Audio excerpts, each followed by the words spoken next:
अगर आप अच्छा सोचोगे तो आपके साथ अच्छा ही होगा। अगर आप बुरा सोचोगे तो आपके साथ बुरा ही होगा। अपनी सोच को नकारात्मकता से सकारात्मक कैसे बनाएं और अपने मन को शांत कैसे करें, यही हम आज एक रोचक कहानी के माध्यम से जानेंगे। तो चलिए कहानी की शुरुआत करते हैं।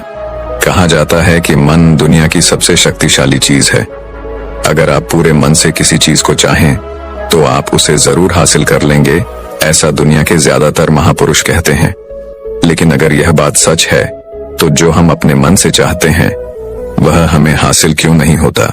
क्योंकि कोई भी व्यक्ति अपने लिए दुख तो नहीं चाहेगा, लेकिन फिर भी ज्यादातर लोग रहते तो दुखी ही हैं।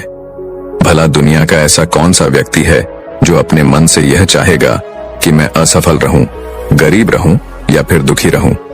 सोचने की बात है तो फिर यहाँ दो बातें निकल कर आती हैं। पहली, या तो वह महापुरुष गलत हैं जिन्होंने यह बात कही कि सच्चे मन से चाही हुई चीज हासिल हो जाती है, या फिर हम गलत हैं।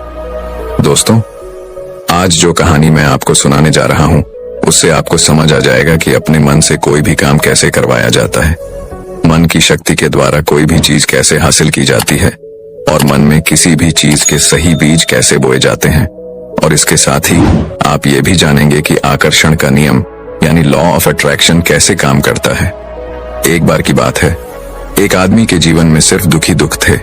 वह जो काम करता, हर काम में उसे असफलता ही हाथ लगती। घर में रहता तो घर में हर समय झंझट और क्लेश मचा रहता। वह किसी से मदद मांगता तो कोई भी उसकी मदद करने को तैयार नहीं होता। बस चारों तरफ से हताशा और निराशा ही उसके हाथ लग रही थी। उसे ऐसा लग रहा था जैसे चारों तरफ से दुखों का पहाड़ उस पर ही टूट पड़ा है। उसे समझ नहीं आ रहा था कि मैं इन दुखों से पार कैसे पाऊं। वह दिन रात बस यही सोचता रहता कि मैं अपने इन दुखों से छुटकारा कैसे पा सकता हूं। इसी कारण से वह रात में ठीक से सो भी नहीं पाता था। उसकी आंखों के नीचे बड़े बड़े काली घेरे बन गए थे और बाल झड़ने लगे थे। हर समय चिंता करने की वजह से उसका स्वभाव काफी चिड़चिड़ा और शरीर बहुत कमजोर हो गया था। कभी कभी तो उसके मन में आत्महत्या करने के विचार भी आते थे, लेकिन अपने परिवार के बारे में सोचकर वह यह कदम नहीं उठा पाता था। अपनी परेशानियों से वह इतना परेशान हो चुका था कि उसने एक दिन यह निर्णय किया कि वह अपने इन सभी दुखों से छुटकारा पाकर ही रहेगा। चाहे इसके लिए उसे कुछ भी करना पड़े, कितनी ही मेहनत करनी पड़े, वह करेगा, लेकिन अपने दुखों से छुटकारा पाकर ही रहेगा। इसी विचार के साथ एक दिन उसने अपने एक मित्र से पूछा कि मैं अपने जीवन को खुशहाल कैसे बनाऊं। उसके मित्र ने सुझाव दिया कि तुम किसी बाबा के पास जाओ। बाबाओं के पास ऐसा मंत्र होता है जिससे सारे दुख खत्म हो जाते हैं और जीवन खुशियों से भर जाता है, धन संपदा भी हासिल हो जाती है। बस तुम किसी ऐसे बाबा को ढूंढ लो और तुम्हारा काम हो जाएगा। उस आदमी के मन में यह बात अंदर तक बैठ गई कि अब कोई बाबा ही मेरी समस्याओं का समाधान कर सकता है। इसीलिए अब से उसे जिस भी बाबा के बारे में पता चलता वह उसके पास पहुंचता और अपनी सारी समस्या बताकर उसका समाधान पूछता और कहता, बाबा मैं कुछ भी करने को तैयार हूं, आप जो कहेंगे मैं सब करूंगा, बस आप मुझे मेरे दुखों से छुटकारा दिलवा दें। बाबा उसे कुछ उपाय बताते और कहते, इस उपाय को करने के बाद तुम्हारे घर में सुख शांति बनी रहेगी, लेकिन याद रहे इस उपाय को पूरे नियम के साथ करना। इन उपायों के बदले बाबा उस आदमी से अच्छी खासी दान दक्षिणा ले लेते। वह आदमी पूरी नियम विधि के साथ उन उपायों को करता, लेकिन बहुत से उपाय करने के बाद भी उसके जीवन में कोई बदलाव नहीं आ रहा था। इसके विपरीत बहुत से बाबाओं को दान दक्षिणा देते देते उसका धन भी खत्म होने लगा था, जिससे उसकी मुसीबतें और भी बढ़ने लगी थीं। उसने सोचा, इन बाबाओं के पास जाने से तो मेरी मुसीबतें और बढ़ने लगी हैं, तो क्या करूं? इन बाबाओं के पास जाऊं या इनके पास जाना ही बंद कर दूं? फिर एक दिन उसे एक आदमी ने सलाह दी कि तुम अपने घर में किसी अच्छे पंडित को बुलवाकर हवन करवाओ, पूरे विधि विधान से मंत्रोच्चारण करवाओ। इससे घर में जो भी नकारात्मक ऊर्जा होगी वह भाग जाएगी और घर में सुख शांति आएगी। उस आदमी के दिमाग में यह बात अच्छे से बैठ गई और उसने एक पंडित को अपने घर बुलवाकर हवन करवा लिया। हवन अच्छी तरह से संपन्न हुआ और उस व्यक्ति ने पंडित को अच्छी खासी दान दक्षिणा देकर खुशी खुशी अपने घर से विदा किया। हवन करने के कुछ महीने बाद तक उसके घर में सब कुछ ठीक चल रहा था। घर में सुख शांति भी बनी रही और उसके छोटे छोटे रुके हुए काम भी पूरी होने लगे। लेकिन कुछ महीनों बाद फिर से वही पुरानी वाली स्थिति वापस लौट आई। उस व्यक्ति को महसूस हुआ कि उसके जीवन में अब भी कोई महत्वपूर्ण बदलाव नहीं आया है। अब वह आदमी पूरी तरह से दुखी हो गया, पहले से भी ज्यादा परेशान रहने लगा। अब तो उसे लगने लगा था कि मेरे जीवन से दुख कभी खत्म ही नहीं होंगे। यही सब सोच सोचकर उसका बुरा हाल हो गया। फिर एक दिन उसे अपने मित्र से एक ऐसे बाबा के बारे में पता चला जो समाधान बताने के बदले कोई दान दक्षिणा नहीं लेते। उस व्यक्ति ने सोचा, यह बाबा तो दूसरे बाबाओं से अलग हैं, क्योंकि यह तो कोई दान दक्षिणा ही नहीं लेते, और अगर यह कोई दान दक्षिणा नहीं लेते तो जरूर यह कोई सिद्ध बाबा ही होंगे। यही सोचकर वह उन बाबा के पास पहुंच जाता है। वहां पहुंचकर वह देखता है कि बाबा ध्यान कर रहे हैं, इसीलिए वह वहीं चुपचाप बैठकर बाबा के ध्यान से बाहर निकलने का इंतजार करने लगता है। थोड़ी ही देर में बाबा की आंखें खुलती हैं और वह अपने सामने एक दुखी और परेशान व्यक्ति को बैठा पाते हैं। व्यक्ति की शारीरिक और मानसिक हालत को देखकर बाबा को यह समझते देर नहीं लगी कि यह व्यक्ति अपने जीवन से कितना परेशान है। बाबा ने उसे संबोधित करते हुए कहा, बच्चा, कौन सी समस्या लेकर आए हो? किस बात से परेशान हो तुम? उस व्यक्ति ने कहा, बाबा, मैं अपने जीवन के दुखों से बहुत ज्यादा परेशान हूं। मैंने अपने दुखों को कम करने का बहुत प्रयास किया। हर वो काम किया जो किसी बाबा ने मुझसे करने को कहा, हर वो तरकीब अपनाई जो किसी व्यक्ति ने मुझसे कही, लेकिन मेरे जीवन के दुखों में कोई कमी नहीं आई। इसके विपरीत मेरे दुखों में और बढ़ोतरी हो गई। बाबा, मुझे समझ नहीं आ रहा कि मैं क्या करूं। कभी कभी तो लगता है कि आत्महत्या कर लूं, लेकिन अपने परिवार के बारे में सोचकर यह कदम नहीं उठा पाता। बाबा, मैंने आपके बारे में बहुत सुना है और बहुत उम्मीद के साथ आपके पास आया हूं। कृपया मुझे कोई ऐसा तरीका बताएं जिससे मुझे अपने दुखों से छुटकारा मिल जाए। मैं अपने दुखों से छुटकारा पाने के लिए कुछ भी करने को तैयार हूं। आप मुझे कोई भी रास्ता बताएं, चाहे वह रास्ता कितना भी कठिन क्यों ना हो, मैं उसे पार करके रहूंगा। बाबा ने महसूस किया कि यह आदमी तो सच में बहुत परेशान है। बाबा ने उसकी बात सुनकर कहा कि बच्चा, दुखों को दूर करने के लिए मंत्र ऐसे ही नहीं मिल जाते, उन्हें पाने के लिए कुछ करना पड़ता है। क्या तुम कुछ कर सकते हो? बाबा के मुंह से ऐसी बात सुनकर पहले तो उस व्यक्ति को लगा कि यह बाबा भी अब मुझसे दान दक्षिणा ही मांगेंगे, लेकिन उसके पास और कोई रास्ता नहीं था। इसीलिए उसने कहा, बाबा, आपको जितनी भी दान दक्षिणा चाहिए मैं देने के लिए तैयार हूं, लेकिन आपका मंत्र सच्चा होना चाहिए, सफल होना चाहिए और मुझे उसका फल भी मिलना चाहिए। उसके बाद आप जितनी भी दान दक्षिणा मांगेंगे मैं सब दे दूंगा। बाबा ने मुस्कुराते हुए कहा, दान दक्षिणा तो बहुत छोटी सी चीज है, मैं तुमसे इतनी छोटी चीज नहीं मांगूंगा। इस पर वह आदमी थोड़ा सोच विचार करके बोला, बाबा, अंगारों पर भी चलने को तैयार हूं, बस आप मुझे आज्ञा दीजिए बाबा। फिर मुस्कुराइए और बोले, अंगारों पर चले जैसे छोटे और तुच्छ काम भी मैं तुमसे नहीं करवाने वाला। मैं जो तुमसे करवाने वाला हूं वह एक बहुत कठिन मंत्र है। क्या तुम उसे पूरा कर पाओगे? उस आदमी ने कहा, बाबा, आप मुझे बताइए तो सही कि करना क्या है, मैं कुछ भी करने को तैयार हूं। तब बाबा ने कहा, जब तुम यहां से अपने घर वापस जाओ तो रास्ते भर अपने मन में यह दोहराते हुए जाना कि मैं सुखी हूं, मैं सुखी हूं, मैं सुखी हूं। बार बार अपने मन में इसी मंत्र को दोहराना, लेकिन याद रहे यह मंत्र जुबान में नहीं आना चाहिए, सिर्फ मन में ही इसे दोहराना है। ये सुबह व्यक्ति बोला, बाबा, बस इतनी सी बात, यह काम तो मैं चुटकी बजाते कर लूंगा, लेकिन इन शब्दों को दोहराने से होगा क्या? बाबा ने कहा, बस तुम इस मंत्र को पूरा करो। वैसे भी तुमने कई बाबाओं के मंत्र किए हैं, तो इस मंत्र को भी करके देख लो। उस आदमी ने सोचा, बाबा कोई दान दक्षिणा तो ले नहीं रहे, और वैसे भी यह कितना आसान सा मंत्र है, मैं इसे पूरा कर ही लूंगा, तो फिर एक बार करके देखने में क्या हर्ज है। उसने कहा, ठीक है बाबा, मैं इस मंत्र को जरूर पूरा करूंगा। यह कहकर वह वहां से चलने लगा, लेकिन जैसे ही वह चला, पीछे से बाबा की आवाज आई कि बच्चा, एक बात याद रखना, जब तुम यह मंत्र अपने मन में दोहराव तो तुम्हारे मन में बंदर का विचार नहीं आना चाहिए, बंदर का ख्याल भी नहीं आना चाहिए, तभी यह मंत्र सिद्ध होगा। वह आदमी बोला, मुझे तो आज तक बंदर का विचार नहीं आया, तो फिर आज क्यों आएगा?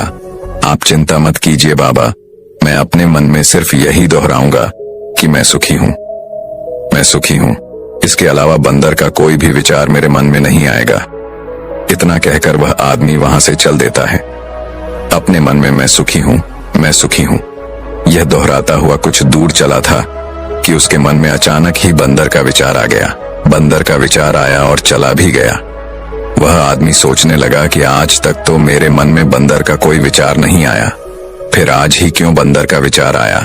ऐसे सोचते हुए उसने उस बंदर के विचार को ही पकड़ लिया। वह बंदर के बारे में ही सोचने लगा। वह भूल गया कि वह तो मंत्र दोहरा रहा था। जब थोड़ी देर बाद उसे याद आया तो वह फिर वही मंत्र दोहराने लगा जो बाबा ने उसे बताया था कि मैं सुखी हूं, मैं सुखी हूं। लेकिन कुछ ही दूर चलने के बाद उसे रास्ते में अचानक एक बंदर दिखाई पड़ा और उसके मन में फिर से बंदर का विचार आ गया। वह इस बंदर के विचार को अपने मन से बाहर निकालने का प्रयास करने लगा कि उसके मन में बंदर का कोई भी विचार ना आए। वह अपने विचारों से ही लड़ने लगा और इसी उधेड़बुन के साथ वह घर पहुंचा। घर पहुंचने के बाद उसने अपनी पत्नी से कहा, ये बंदरियां मुझे खाने में बंदर परोस दो। और जब उसे एहसास हुआ कि उसने क्या बोल दिया है तो वह अपने बाल नोचने लगा, दीवार पर सर पटकने लगा कि आज तक मुझे बंदर का कोई विचार नहीं आया, लेकिन आज मुझे यह क्या हो गया है? हर जगह बंदर ही बंदर क्यों दिखाई पड़ रहे हैं? ये कैसी माया है? यही सब सोच सोच कर वह आदमी रात भर सो नहीं पाया। पूरी रात करवटें बदलता रहा और जैसे ही सुबह हुई वह सीधे उन बाबा के पास पहुंच गया और उनके चरणों में गिरकर बोला, बाबा, पता नहीं क्या चमत्कार हो रहा है। आज तक मुझे बंदर का कोई विचार नहीं आया, लेकिन कल से जब से आपने यह कहा कि मन में बंदर का विचार नहीं आना चाहिए, तब से मुझे हर जगह बंदर ही बंदर दिखाई दे रहे हैं। आदमी ने कहा, बाबा, मुझे तो आपके पीछे भी एक बंदर पेड़ पर बैठकर केले खाता हुआ दिखाई दे रहा है। बाबा, मेरे साथ यह हो क्या रहा है? उस आदमी की यह बात सुन बाबा हंसने लगे और बोले, बच्चा, मन का जाल एक ऐसा जाल है जिसे समझ पाना इतना आसान नहीं है। यह बंदर तो तुम्हारे रास्ते पर तब भी पड़े थे जब तुम पहली बार मेरे पास आए थे। तब भी ये बंदर इन्हीं पेड़ों पर घूम रहे थे, लेकिन तब तुम्हारे ध्यान में ये बंदर नहीं आए, क्योंकि तब तुम्हारा ध्यान तुम्हारे दुखों पर था। बाबा ने उस आदमी को समझाते हुए कहा, बच्चा, हम जिस भी चीज से दूर भागना चाहते हैं वही चीज हमारे मन में बहुत गहराई से बैठ जाती है, वह हमारे अंतर मन में समा जाती है।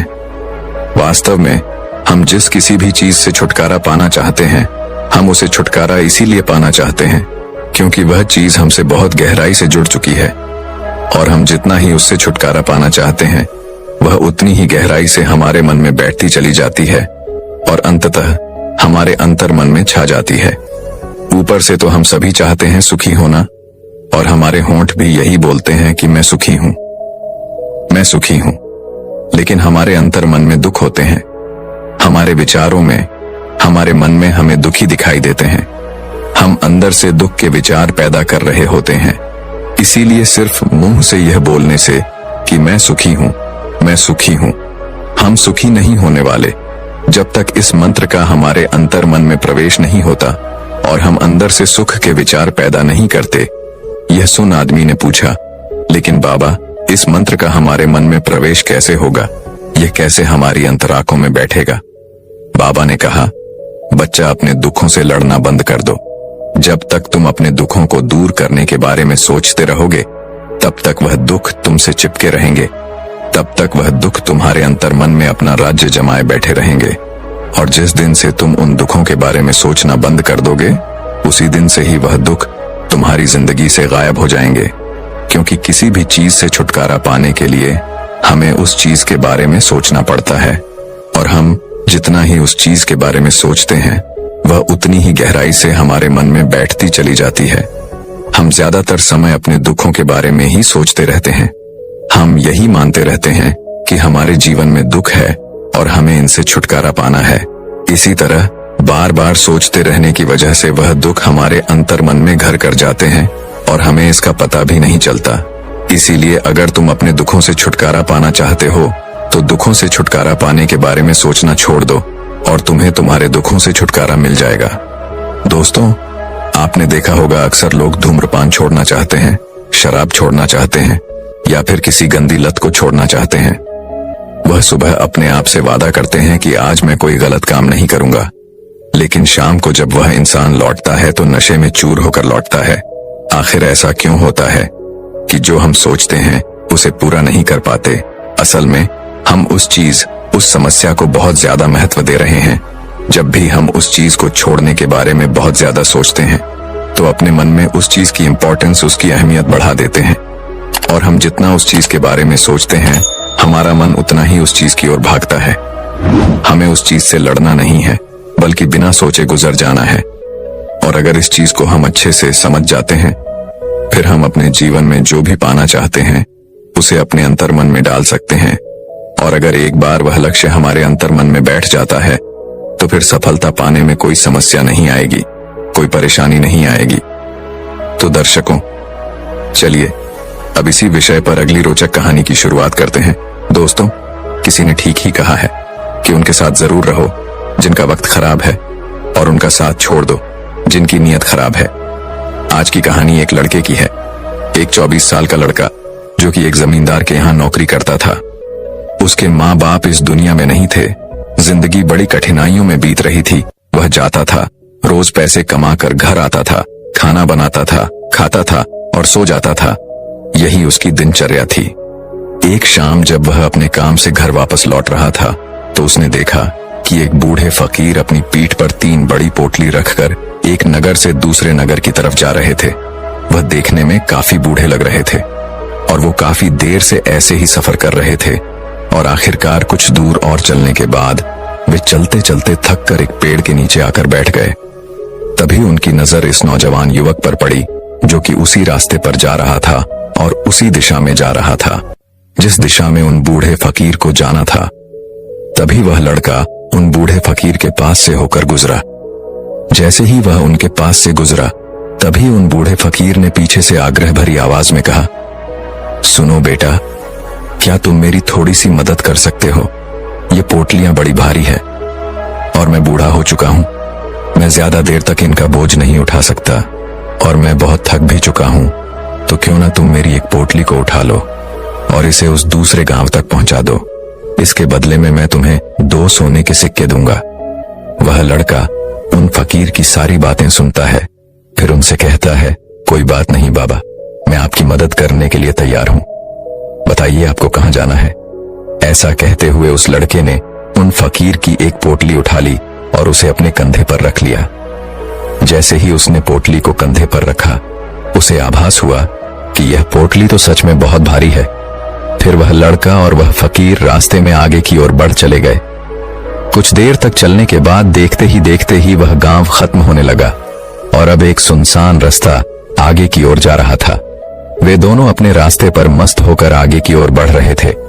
जब वे भीड़ से पूरी तरह से अलग हो गए तब वह लड़का उन फकीर से कहता है कि बाबा, इस पोटली में आखिर ऐसा क्या रखा है जिससे यह पोटली इतनी भारी है? इस पर वह फकीर बाबा जवाब देते हुए कहते हैं कि कुछ नहीं बेटा, बस इसमें कुछ तांबे के सिक्के भरे हुए हैं, इसीलिए ये इतना भारी है। उन फकीर की यह बात सुनकर वह लड़का मन ही मन सोचने लगा, लगता है कि यह बाबा जरूर कोई व्यापारी है, अभी तो इतने सारे तांबे के सिक्के साथ लेकर चल रहे हैं। लेकिन तभी उसके मन में एक विचार आया, मुझे इन सब से क्या मतलब, मुझे तो सिर्फ इस पोटली को दूसरे गांव तक पहुंचाना है। जैसे ही उसके मन में यह विचार आया उसने तांबे के सिक्कों का ख्याल अपने मन से निकाल दिया और मस्त होकर मार्ग में आगे की ओर बढ़ने लगा। चलते चलते कुछ और समय बीता और वे दोनों एक नदी के किनारे आ पहुंचे। वह लड़का काफी हट्टा कट्टा था और काफी चुस्त और तंदुरुस्त भी था, इसीलिए वह बिना ज्यादा सोचे उस नदी में उतर जाता है। परंतु वह फकीर अभी भी किनारे पर ही खड़े थे। ये देख वह लड़का उन फकीर से कहता है, क्या हुआ बाबा, क्यों रुक गए? आइए, हमें इस नदी को पार करना होगा, तभी तो हम उस गांव तक पहुंच पाएंगे। इस पर वह फकीर उस लड़के से कहते हैं, मैं जानता हूं बेटा, कि हमें यह नदी पार करनी ही होगी। पर जैसा कि तुम देख ही रहे हो, मैं बूढ़ा हो चुका हूं, इसीलिए यह दो दो कोठलियां एक साथ लेकर यह नदी पार नहीं कर सकता। इसमें अगर मेरा पैर फिसल गया तो फिर मैं आगे का सफर कैसे पूरा करूंगा? क्या तुम मेरी एक कोठली और ले सकते हो? मैं तुम्हें इसके बदले भी 2 सोने के सिक्के और दूंगा। इस पर वह लड़का मुस्कुराते हुए उन फकीर से कहता है, बाबा, आप मुझे शर्मिंदा कर रहे हैं। अगर आप मुझे सोने के सिक्के ना भी दें तब भी मैं आपका कार्य अवश्य करूंगा। मैं आपको उस दूसरे गांव तक अवश्य पहुंचाऊंगा। इस पर वह फकीर मुस्कुराते हुए कहते हैं, बेटा, तुम तो बड़े ही भले आदमी मालूम पड़ते हो। इतना कहकर उन्होंने वह दूसरी गठरी भी उस लड़के को थमा दी।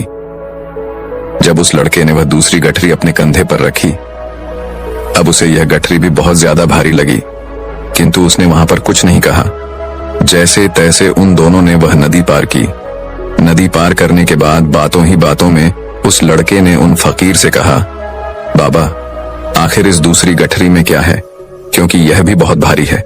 इसका उत्तर देते हुए बाबा कहते हैं, बेटा, इस गठरी में चांदी के सिक्के हैं, इसलिए इस गठरी में भी काफी वजन है। उन फकीर की ये सारी बातें सुनकर अब उस लड़के का दिमाग तेजी से काम करने लगा था। वह सोचने लगा, एक गठरी में तांबे के सिक्के हैं और दूसरी में चांदी के। ऐसा लग रहा है जैसे यह फकीर बाबा बड़ी दूर से आ रहे हैं और इन्होंने अपनी सारी जमीन जायदाद बेचकर यह सिक्के इकट्ठा किए हैं, इसीलिए तो यह इतना धन साथ लेकर चल रहे हैं। लेकिन वह लड़का उन फकीर बाबा से कुछ भी नहीं कहता और वे दोनों चुपचाप मार्ग में आगे की ओर बढ़ते चले जाते हैं। कुछ देर चलने के बाद आगे फिर एक सुनसान रास्ता आता है। उस सुनसान रास्ते पर आते ही उस नौजवान लड़के के मन में तरह तरह के विचार उठने लगे। वह सोचने लगा, अरे, यह तो सुनसान रास्ता है। अगर मैं यह सिक्के लेकर यहां से भाग जाऊं तो ये फकीर भला कब तक मेरे पीछे भागेंगे? मुझे नहीं लगता कि यह मुझे कैसे भी पकड़ पाएंगे और यहाँ कोई है भी नहीं जो इनकी मदद कर पाए। और वैसे भी ये बहुत सारे सिक्के हैं, मैं इनसे एक अच्छी दुकान खरीद सकता हूँ और खुद का व्यापार भी शुरू कर सकता हूँ। और वैसे भी यह बूढ़ा फकीर अब इस धन का क्या करेगा? इससे अच्छा तो मैं ही इसे ले लेता हूँ। वह लड़का यह सब सोच ही रहा था कि तभी उसे खुद पर आश्चर्य हुआ। अरे, मैं यह सब क्या सोच रहा हूँ? यह फकीर बाबा ना जाने कहां से आ रहे होंगे और ना जाने कितनी मेहनत करके इन्होंने ये सिक्के इकट्ठा किए होंगे। मुझे इनका फायदा नहीं उठाना चाहिए। नहीं नहीं, मुझे ऐसा नहीं करना चाहिए। उसने कुछ देर के लिए तो अपने मन के विचारों पर काबू पा लिया, किंतु कुछ देर बाद देखते ही देखते उसके मन के लालच भरे विचार उस पर हावी होने लगे। वह लड़का 2 पोटलियां लेकर उन फकीर के पीछे पीछे चल रहा था। कुछ दूर और चलने पर रास्ते में एक पहाड़ी आई। उसे देख वो फकीर बाबा उस लड़के से कहते हैं, बेटा, यह पहाड़ी में नहीं चढ़ पाऊंगा। मैं काफी बूढ़ा हो चुका हूँ और मेरे घुटनों में भी दर्द रहता है। यदि तुम मेरी यह तीसरी गठरी भी ले लो तो मैं तुम्हें 2 सोने के सिक्के और दूंगा, लेकिन याद रहे, इसे कहीं गिराना मत या कहीं खुल ना जाए। यह बात सुन वह लड़का उन फकीर से कहता है, क्यों बाबा, आखिर इस गठरी